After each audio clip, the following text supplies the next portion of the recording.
Bien, seguimos el dominó político con el profesor Reséndiz Bone. Profe, hace días nos comentabas que tuviste una plática, un evento, sobre el Tratado de Guadalupe Hidalgo, donde México perdió hasta el traspatio, casi agarraban hasta Cancún, ¿verdad? Perdió todo, perdimos todo, hasta la dignidad. Perdimos la dignidad, ¿verdad? Perdimos la Mauser. En serio, Santana se fue al baño.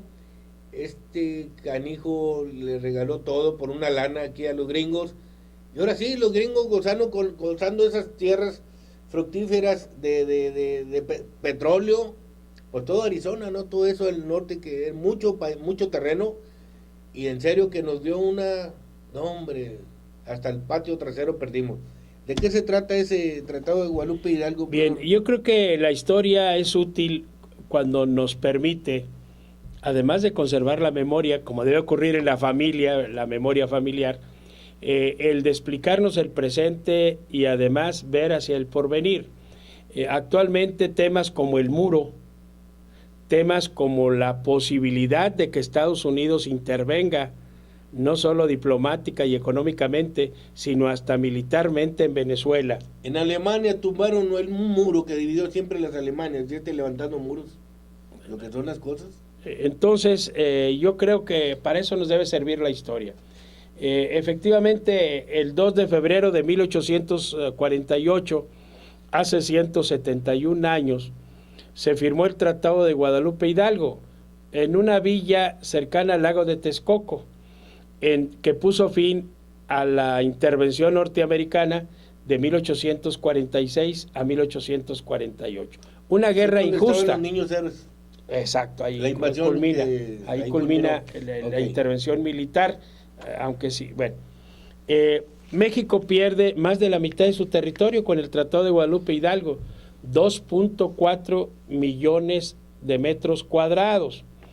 Y lo que era la Alta California y Nuevo México. De los 50 estados de la Unión Americana, 10 se formaron de base al territorio que era de México. ¿Y el más grande, Texas? Texas, que antes de que se le quitara territorio para dárselo a estados cercanos, pues era el estado más extenso de la Unión Americana. Actualmente lo es después de Alaska, y Texas, con sus recursos minerales y demás, es la quinta economía en el mundo, comparada con países, ¿verdad? Sobre todo el petróleo, el gas y otros recursos. Y después de ella, California. Entonces, México perdió, California, actualmente 10 estados de la Unión Americana fueron parte del territorio mexicano. Los estados de California, Texas, Nevada, Utah y Nuevo México. Parte de Colorado, de Arizona, Wyoming, Kansas y Oklahoma. El Tratado de Guadalupe Hidalgo se firma en condiciones muy adversas para México, porque los Estados Unidos tienen ciertos dogmas ideológicos que explican un poco la conducta imperialista de los Estados Unidos. Con la famosa doctrina Monroe, América para los americanos, ellos consideraban que era una cuestión de tarea divina, de ampliar los horizontes de la libertad, y por eso se ampliaron hacia el oeste y casi exterminaron a los grupos originales, a los indígenas norteamericanos. Y luego después viene el presidente que provoca la invasión norteamericana, el demócrata James Polk, que dice, bueno, es que hay una amenaza internacional, la Gran Bretaña, cuando andaba disputando lo que hoy es el estado de Oregón y que puso los límites de Canadá. Y dice, y entonces tenemos que, por cuestión de seguridad nacional, que invadir. Es decir, eso de seguridad nacional actualmente lo es utilizado por los Estados Unidos. En cualquier parte del mundo, George Bush invade Irak por cuestiones de seguridad nacional de los Estados Unidos, buscando armas biológicas que nunca se encontraron. Y que España y Inglaterra reconocieron que se equivocaron al apoyar a George Bush y armó el avispero en el Oriente Medio, donde había cierta estabilidad, pero ahí el interés era el petróleo también, sí. ¿Verdad? Entonces, diciendo que son cuestiones de seguridad nacional, en cualquier parte del mundo, Estados Unidos interviene cuando en realidad el interés es económico. Es el principal vendedor de armas en el mundo, como Alemania y otros países, Rusia, y ellos le venden a unos y a otros. Lo que importa es el negocio. Tienen que haber negocios, si no, pues ¿para qué fabrican tantas armas? Hasta provocan las broncas, órale, hay que salir en la torre. Entonces, yo creo que además la desunión en aquel momento, como tú dices, la figura del general Antonio López de Santana, que bueno, con la monarquía apoyando a Iturbide, después en contra de Iturbide a favor de la República, y desde ahí Santana toma la bandera, y hasta 1854, con la Revolución de Ayutla, que sale de manera definitiva del país, pues Santana cubrió muchos años. Fue 11 veces presidente 11 de veces México. Presidente. Algo de su personalidad, ¿sabes tú algo? Yo quisiera saber cómo era ese canijo para 11 años. Bueno, liderazgo carismático, lo llamaban los monárquicos, los republicanos, los centralistas, los federalistas, etcétera. Y él aceptaba, no tenía bando ni ideología. Era protagónico, encabezaba aquí, recordemos que con la intervención norteamericana, cuando México reconocía el río Nueces como el límite del estado de Texas. El río Bravo. El río Nueces, que está un poquito más allá del río Bravo. ¿Recuerdas cuando vamos a San Antonio y todo? Sí. Después del Bravo, Nueces, ya en territorio norteamericano, ahora está el río Nueces. Era el límite. Y en parte así se aceptaba. Y Texas se separa de México en 1836. Fuimos el estado de Coahuila y Texas, de 1824 a 1836. Texas tiene, yo creo que 6 veces y medio más territorio que Coahuila. Claro, en aquel entonces despoblado. Y entonces se separa Texas argumentando pues que una república centralista, los estados desaparecen como libres y soberanos, hay que ir a México a tratar los asuntos, muy lejos. De por sí, cuando se cambia de Monclova a Saltillo, los tejanos dicen, oiga, está muy lejos para arreglar nuestros asuntos. Imagínatelas. Entonces toman eso, 9 años es República de Texas. En ambas partes hay una a favor y en contra, Estados Unidos y Texas. Al final se anexa, y cuando se anexa a Texas, entonces Estados Unidos dice, nuestro límite es el río Bravo, Río Grande. ¿Les gustó? Y el presidente James Polk, cuando es candidato a la presidencia, igual que Trump, ¿verdad?, prometiendo cosas a los norte, dice, no vamos a conquistar territorio. Y ya como presidente manda al general Zacarías Taylor a cruzar el río Nueces. Y hay un pequeño incidente en el rancho Carricitos, que era territorio de Tamaulipas, ¿verdad? No era ni de Texas, mucho menos de Estados Unidos. Y entonces eso aprovecha el presidente norteamericano para decir, se ha derramado sangre de norteamericanos, quiero recursos y demás, y comienza la invasión norteamericana.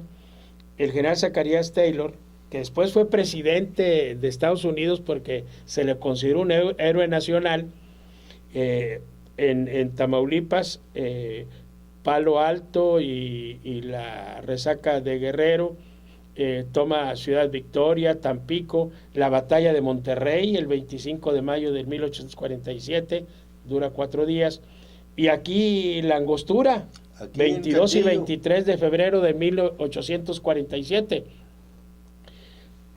Muchas batallas estuvieron a punto de ser ganadas por México, como la de Monterrey, donde se retira el general Pedro Ampudia, o la de la Angostura en Saltillo, donde en pleno invierno los norteamericanos pensaron que habían perdido la guerra, y nada, que Santana toma la decisión de retirarse, contraria a la opinión de algunos de sus subalternos. Mi general, vamos, no, ya no hay víveres, ya no hay alimentos, y se regresa en pleno invierno desde la Angostura a San Luis Potosí. Murieron miles por el frío, por el hambre. Hubiera sido más fácil tomar Saltillo, a unos... Quedarse aquí a comer pan de pulque. Bueno, y entonces, pues ninguna batalla se ganó. Otros invadieron por Alta California, ¿verdad? Y luego otros por Veracruz, Winfield Scott, y es la que culmina con el 13 de septiembre de 1847, la toma del castillo de Chapultepec, donde no eran niños, pero sí cadetes, adolescentes y jóvenes, que decidieron quedarse a defender contra los norteamericanos. Allí estaba el general Nicolás Bravo con soldados mexicanos, Santiago Jicotencal con la guardia y los cadetes, y ahí termina las batallas, todas perdidas por México, ¿verdad? No sabemos puras por qué, cachitas, ¿verdad? Y el 15 de septiembre de 1847 se baja la bandera mexicana, sí, y sube la bandera norteamericana. Profe, si Estados Más de Unidos 3 meses. Si Santana o Estados Unidos dice, tomamos hasta el río Sabinas, pues tú y yo hubiéramos sido güeros y de ojos azules. Bueno, pero qué bueno que estamos del lado mexicano. ¿Verdad? Hubiéramos sido Estados Unidos. ¿Qué le costaba haber dicho? No, Río Bravo no, hasta el río Sabinas.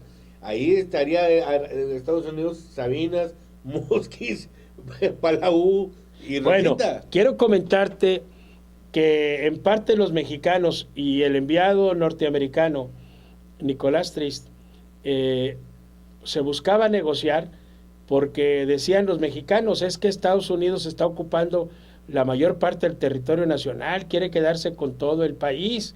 Estados Unidos quería comprar Baja California y el libre tránsito por el istmo de Tehuantepec, por eso después se fueron al canal de Panamá. Hubo división de opiniones en México, además de los militares que actuaron muy mal, la mayoría, aunque hubo otros patriotas. Por ejemplo, en el caso de Yucatán, Estados Unidos manda a bloquear los puertos, Veracruz, San Francisco, y bloqueó los puertos de Yucatán, que ellos necesitaban para exportar, y entonces Yucatán se declaró neutral a la guerra, no apoyando al gobierno federal mexicano. Y cuando hay una rebelión de indios, algunos políticos yucatecos decían, vamos a anexarnos a los Estados Unidos para que nos ayude. Es decir, el país estaba dividido. Eso en parte explica el hecho de que México defienda algunos principios en relaciones exteriores, algunos hasta del siglo XIX, y hay quienes piensan que están trasnochados. No, lo que pasa es que México fue víctima. Incluso Alemania le ofrece a México que se alíe con ellos a cambio de rescatar los territorios, ¿verdad?